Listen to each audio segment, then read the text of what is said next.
Naalala ko pa rin yung unang araw na nag-date tayo. Pag naalala ko siya, re-reminisce pa rin sa akin. Masaya. Sobrang kaba ko nun nung nagtapat na ako sa'yo. Na mahal kita. Feeling ko kasi siya lang talaga yung lalaking naglakas loob na lumapit, ligawan ako. Kasi feeling ko mataba kasi, gano'n. So parang feeling ko pangit, walang magkakagusto. Pero meron pala. So doon pa lang na-feel ko na parang siguro kaya din kami nagtagal ng ganito kasi mahal niya ako.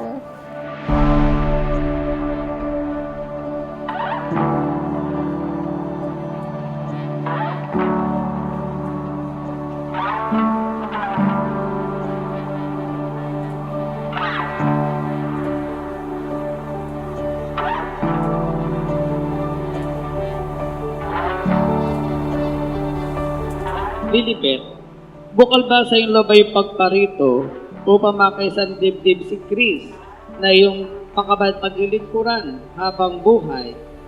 Opo, Padre.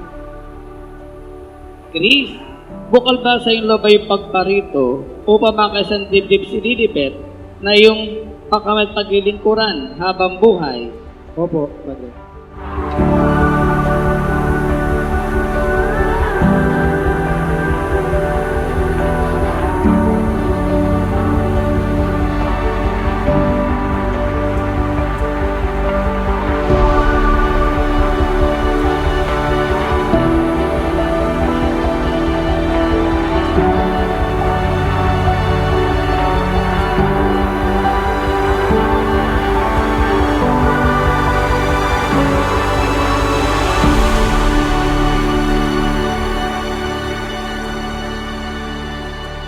Marahil dahil sa paniniwalang kayo ay pinagtagpo ng Diyos, kayo ang itinakda ng Diyos na maging mag-asawa, mahalagang tanggapin ninyo ang isa't isa.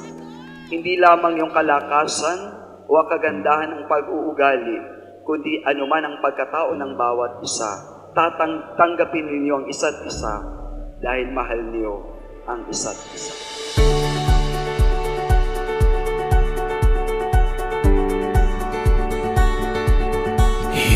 Stand, the world awaits.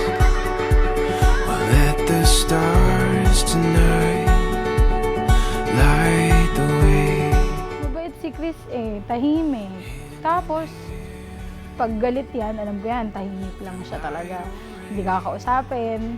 Ay naman ang number one na hanap ko sa babae. Marunong sa buhay, marunong mag-diskarte, marunong maghanap buhay. Saka, mabait.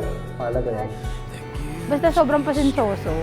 Maswerte ako kasi siya yung binigay sa akin. Under the starlight, we'll find our way, I know. This is the start of something beautiful.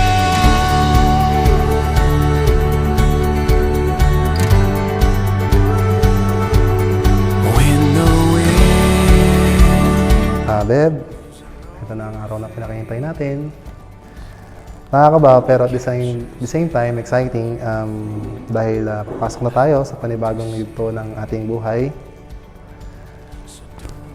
Nagagalak ako na ikaw ang magiging aking kabiyak. Napakamahalagaan mo, hindi mo ako pinapabayaan. Yun lang ang talagang kinabibilib ko sa'yo. Maraming salamat. under the starlight, we'll find our way, I know. This is the start of something beautiful. With you by my side, there's no place that we can't go. Kaya sa inyong dalawa, Chris and Lilibet, be faithful to God and love God as you love yourself and love your neighbor. Mabuhay kayo sa pananampalataya sa Diyos. Mabuhay kayo sa pag-ibig. Lagi niyong tatandaan, kayo talagang pinagtagpo ng Diyos dahil meron siyang dahilan.